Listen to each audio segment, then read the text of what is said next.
Hello, and welcome to the Daily Debrief Download, an audio series taking you through the biggest stories and the breaking news from the Oceanographic newsroom. I'm Rob Hutchins, news editor here at Oceanographic magazine, and in this episode, I'll be leading us on a deeper dive into just one of the leading stories from today's top headlines. Now, pack your mouse ears and travel sickness tablets because today we're headed to the epicenter of character and entertainment and spending the morning at Walt Disney World in Orlando, Florida, where this behemoth of branding has just announced plans to transform its long-term Florida Manatee program into a critical care center for a species in crisis. Yes, this is Disney's bid to help alleviate the mounting pressures on critical care facilities for local manatee populations around Florida and the extended region by transitioning its long-term permanent manatee care and rehabilitation program into one that provides short-term critical and acute emergency care for the species. Developed in partnership with the Manatee Rescue and Rehabilitation Program and the U.S. Fish and Wildlife Service, the transition has been spurred, says Disney, by the growing need to provide urgent care for manatees around the region. It will see current long-term residents of the care center at Disney, a popular destination with tourists and locals called The Sea, move to another center, allowing the theme park to double the number of manatees it can now take care of through its rehabilitation program. Given the scale of the problem manatees are facing right now, this, says Disney, will prove to be vital for many of the Florida species' survival. But the real question here is, what's behind the current Florida manatee crisis? In a statement issued by Animal Healthcare Director Jeff Pye, Disney has painted a stark picture of the issue Florida manatees face right now, with many critical care facilities within the state becoming overwhelmed and overloaded by the numbers needing their support. Florida has been handling a growing crisis among local manatee populations for a number of years.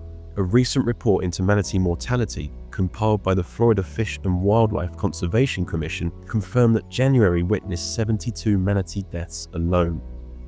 In fact, the West Indian manatee, a species to which the Florida manatee belongs, has endured a tough past 3 years, over which more than 2,000 animals have reportedly starved to death in what has been detailed as a devastating die-off event.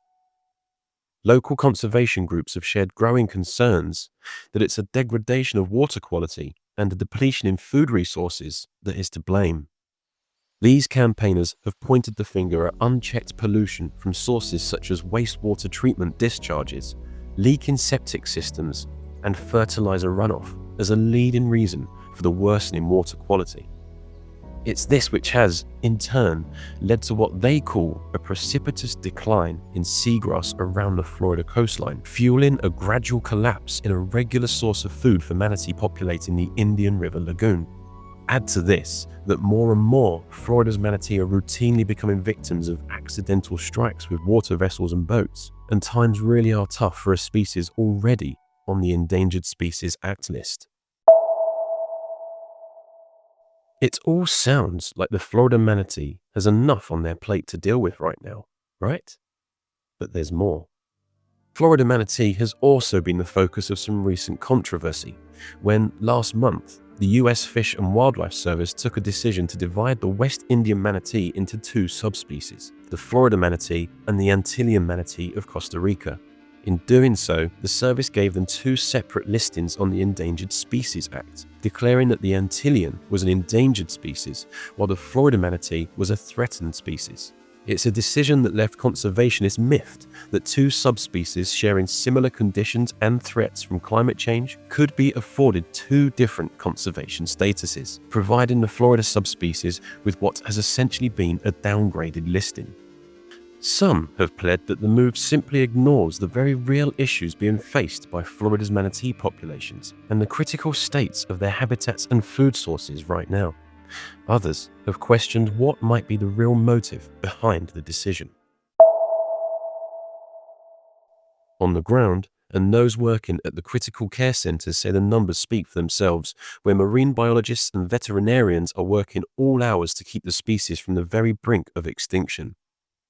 At Walt Disney World, two such manatees that have recently been receiving care are the popular Cider and Minnow.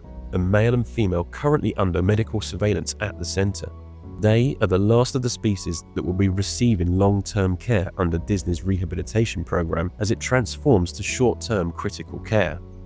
Once back to health, Cider and Minnow will be released back into the waters.